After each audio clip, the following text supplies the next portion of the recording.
Hello दोस्तों, राधे राधे। स्वागत है आपका हमारे चैनल में। आज मैं आपको देने जा रही हूँ कुछ विशेष जानकारी। फाल्गुन मास में करें क्या उपाय जिससे धन की कभी कमी नहीं होगी। पूर्णिमा को चंद्रमा जिस नक्षत्र पर होता है उसी नक्षत्र के नाम के आधार पर उस मास का नाम रखा जाता है। फाल्गुन मास की पूर्णिमा तिथि को फाल्गुनी नक्षत्र के होने के कारण इस मास को फाल्गुन मास के नाम से जाना जाता है। हिंदू वैदिक पंचांग गणना पद्धति के अनुसार काल का विभाजन सूर्य के संक्रमण पर निर्भर करता है। सूर्य 6 माह उत्तरायण तथा 6 माह दक्षिणायन रहता है। उत्तरायण और दक्षिणायन के आधार पर ही 6 ऋतुएं निश्चित की गई हैं और इसी क्रम में 12 मासों का विभाजन भी किया गया है। एक ओर जहां प्रत्येक मास का महत्व निरूपित किया गया है, वहीं प्रत्येक पक्ष तथा तिथियों को ज्योतिष की दृष्टि से विभाजित कर उसके महत्व को दर्शाया गया है। यदि मासों का क्रम देखें तो भारतीय संस्कृति में चैत्र शुक्ल पक्ष से नव संवत्सर का शुभारंभ होता है।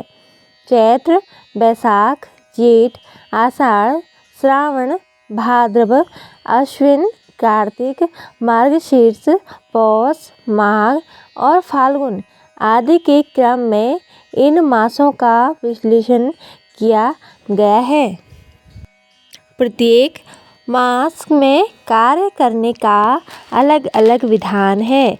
इस वर्ष 13 फरवरी 2025 दिन गुरुवार से फाल्गुन मास प्रारंभ हो रहा है, जो कि 14 मार्च 2025 दिन शुक्रवार तक रहेगा। फाल्गुन मास से धीरे धीरे गर्मी की शुरुआत हो जाती है और सर्दी कम होने लगती है।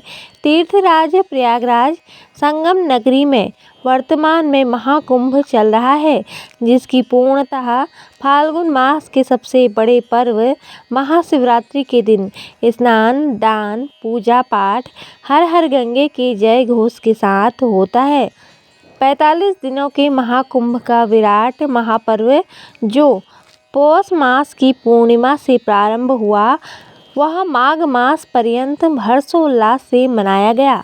फाल्गुन मास के मध्य महाशिवरात्रि के पर्व पर शिव के अभिषेक के साथ महाकुंभ की पूर्णता हो जाएगी।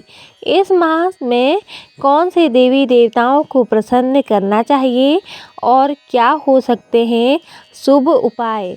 भारत में हर महीने के विशेष धार्मिक और ज्योतिषीय महत्व हैं। इन शुभ उपायों से जीवन में शुभता, समृद्धि और खुशहाली लाने की मान्यता है। फाल्गुन मास में विशेष रूप से कुछ खास उपाय किए जाते हैं, जो न केवल व्यक्ति की किस्मत को बदल सकते हैं, बल्कि विवाह, स्वास्थ्य और धन से संबंधित समस्याओं का भी समाधान करते हैं। आज से फाल्गुन महीना शुरू हो रहा है। इस लेख में हम फाल्गुन मास के 5 महत्वपूर्ण उपायों के बारे में जानेंगे, जिनसे आपकी किस्मत बदल सकती है और जीवन की समस्याओं से छुटकारा मिल सकता है। फाल्गुन मास में शिव जी, माँ दुर्गा, विष्णु जी, माता लक्ष्मी, चंद्रदेव, श्री कृष्ण, श्री राधा और कामदेव जी की पूजा करने से प्रसन्न होते हैं। फाल्गुन माह में महाशिवरात्रि और होली का त्यौहार मनाया जाता है। ऐसे में शिवजी और श्री हरि विष्णु के नरसिंह अवतार की खास रूप से पूजा अर्चना होती है, क्योंकि इसी माह में शिवजी प्रकट हुए थे और विष्णु जी ने भक्त प्रहलाद को बचाने और हिरण्यकश्यप का वध करने के लिए अवतार लिया था। यह माह कामदेव और शिवजी कथा से जुड़ा माह भी है। कामदेव ने जब शिवजी की तपस्या भंग की तो शिवजी ने कामदेव को भस्म कर दिया था। बाद में जब उन्हें तपस्या भंग करने के कारण को पता चला तो उन्होंने रति को सांत्वना देते हुए कामदेव को प्रद्युम्न के रूप में जन्म लेने का वरदान दिया था। चंद्रमा का जन्म फाल्गुन में होने के कारण इस महीने चंद्रमा की उपासना करने का विशेष महत्व है। इस माह में श्री कृष्ण और श्री राधा की पूजा की जाती है, क्योंकि इसी माह में ही फाग उत्सव मनाया जाता है। फाल्गुन माह के उपाय। नंबर 1, तर्पण करें।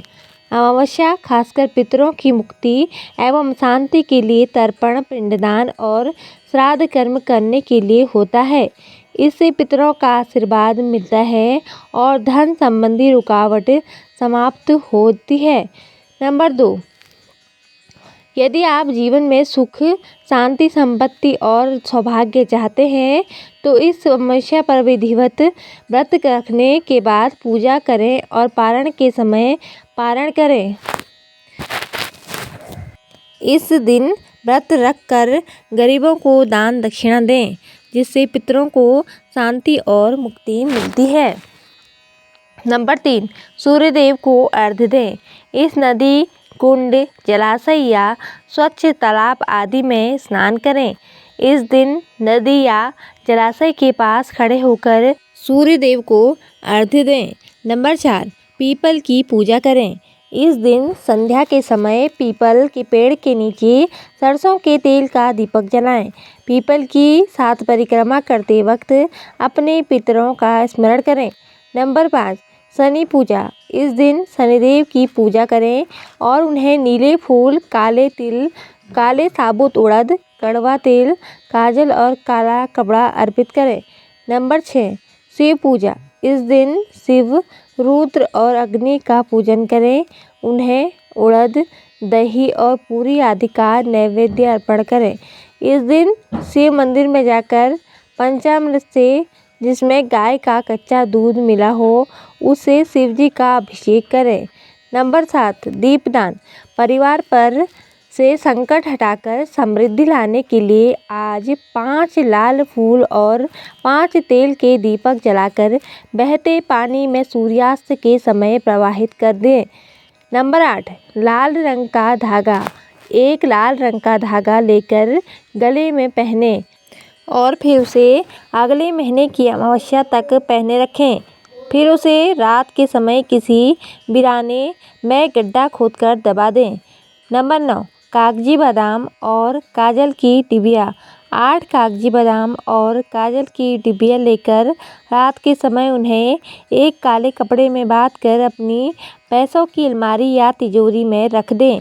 अगले दिन उस काले कपड़े को बादाम और काजल की डिबिया समेत पानी में बहा दें। नंबर 10, खीर। इस दिन सूर्यास्त के बाद खीर बनाएं और उसका चंद्रदेव को भोग लगाकर खुद भी खाएं। ज्योतिष शास्त्र में बताया गया है कि यदि एक व्यक्ति मानसिक तनाव से जूझ रहा है तो उसे प्रतिदिन भगवान श्री कृष्ण की उपासना करनी चाहिए। साथ ही स्नान करने से पहले पानी में सुगंधित पदार्थ जैसे इत्र या गुलाब जल मिला लेना चाहिए। ऐसा करने से मानसिक तनाव खत्म हो जाता है। नंबर 11, जिस व्यक्ति को लंबे समय से स्वास्थ्य संबंधित परेशानियों का सामना करना पड़ रहा है, उन्हें भगवान शिव की उपासना करनी चाहिए। साथ ही महादेव को सफ़ेद चंदन जरूर अर्पित करें। माना जाता है कि इससे कई प्रकार के रोग दूर हो जाते हैं। नंबर 12, आर्थिक समस्याओं से छुटकारा पाने के लिए साधक फाल्गुन मास में माता लक्ष्मी की उपासना करें और उन्हें इत्र व गुलाब अर्पित करें। मान्यता है कि ऐसा करने से धन की कमी दूर हो जाती है और व्यवसाय के क्षेत्र में उन्नति होती है। नंबर 13, फाल्गुन मास में चंद्रदेव की पूजा का भी विशेष महत्व है। ऐसा इसलिए क्योंकि इस मास में चंद्रदेव का जन्म हुआ था।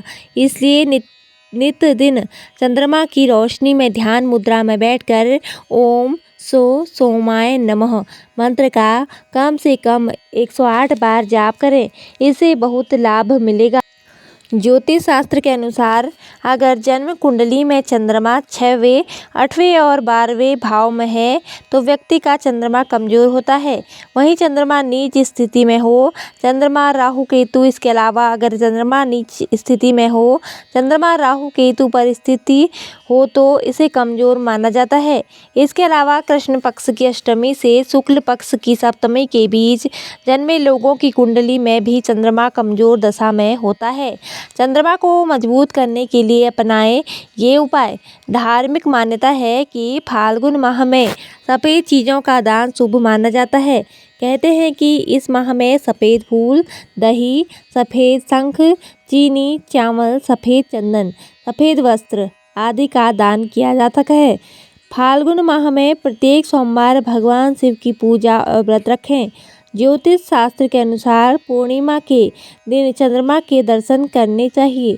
चाँद की रोशनी में बैठकर चंद्र देवता के मंत्र का जाप करें। फाल्गुन माह में पूरे माह शिवलिंग को जल अर्पित करें। ऐसा करना शुभ माना जाता है। फाल्गुन के महीने में इन सभी उपायों को करने से मानसिक शांति मिलती है।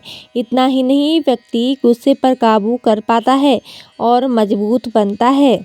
पौराणिक कथाओं और मान्यताओं के अनुसार फाल्गुन महीने में भगवान चंद्रमा का जन्म हुआ था। यही वजह है कि इस पूरे माह चंद्रदेव की पूजा बेहद शुभ और कल्याणकारी मानी गई है। जो लोग इस दौरान चाँद की रोशनी में बैठकर चंद्रदेव की पूजा भाव के साथ करते हैं और उनके नामों का जाप करते हैं, उनका स्वास्थ्य अच्छा होता है। माँ लक्ष्मी की जरूर करें आराधना। शास्त्रों में देवी लक्ष्मी की पूजा बेहद शुभ मानी गई है। ऐसे में अगर आप धन की कामना करते हैं तो फाल्गुन माह में माता लक्ष्मी की पूजा शाम के समय जरूर करें। साथ ही उन्हें खीर का भोग लगाएं। इसके अलावा माता लक्ष्मी के इस मंत्र ओम श्रीं क्लीं महालक्ष्मी महालक्ष्मी सर्व सौभाग्य देही में स्वाहा मंत्र का जाप करें और उनका ध्यान करें। ऐसा करने से पैसों की तंगी दूर होगी। फाल्गुन मास में विशेष रूप से शिवजी की पूजा की जाती है। इस महीने में शिव भक्त विशेष रूप से रुद्राभिषेक करते हैं, जिससे जीवन में शांति और समृद्धि आती है। रुद्राभिषेक से भगवान शिव की कृपा प्राप्त होती है और हर प्रकार के कष्ट और दरिद्रता दूर होती है। इसके अगर किसी के जीवन में विवाह संबंधी समस्याएं आ रही हों तो रुद्राभिषेक से न केवल वैवाहिक जीवन में सुख समृद्धि आती है, बल्कि विवाह में देर की समस्या का भी समाधान होता है। माता लक्ष्मी धन और समृद्धि की देवी मानी जाती हैं। फाल्गुन मास में माता लक्ष्मी की पूजा करने से धन की कमी दूर होती है और जीवन के हर क्षेत्र में सुख समृद्धि और सफलता मिलती है। फाल्गुन मास के प्रत्येक शुक्रवार को माता लक्ष्मी का पूजन करें और उन्हें लाल फूल अर्पित करें। इसके साथ ही ओम श्रीं महालक्ष्मी नमः का जाप करें। वह शादी में यदि किसी तरह की समस्याएं का सामना करना पड़ रहा है तो आज के दिन केवड़े के फूल से बना इत्र पानी में डालकर स्नान करें। इसके बाद इस इत्र से श्री कृष्ण को अर्पित करें।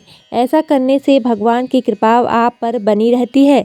ज्योतिष शास्त्र में फाल्गुन माह में बहुत से उपाय बताए गए हैं। यदि उन्हें कर लिया जाए तो जीवन में आने वाली रुकावटें जल्द दूर हो जाती हैं। और आज के दिन श्री कृष्ण को चमेली और पीले रंग के फूल अर्पित करें। ऐसा करने से विवाह में आने वाली परेशानियां दूर हो जाती हैं। तो दोस्तों, उम्मीद है आपको यह वीडियो पसंद आई हो। आपको यह जानकारी कैसी लगी कमेंट करके ज़रूर बताएं और ऐसी ही आध्यात्मिक और ज्ञानवर्धक कहानियाँ सुनने के लिए हमारे चैनल को सब्सक्राइब जरूर करें। धन्यवाद। जय माता दी।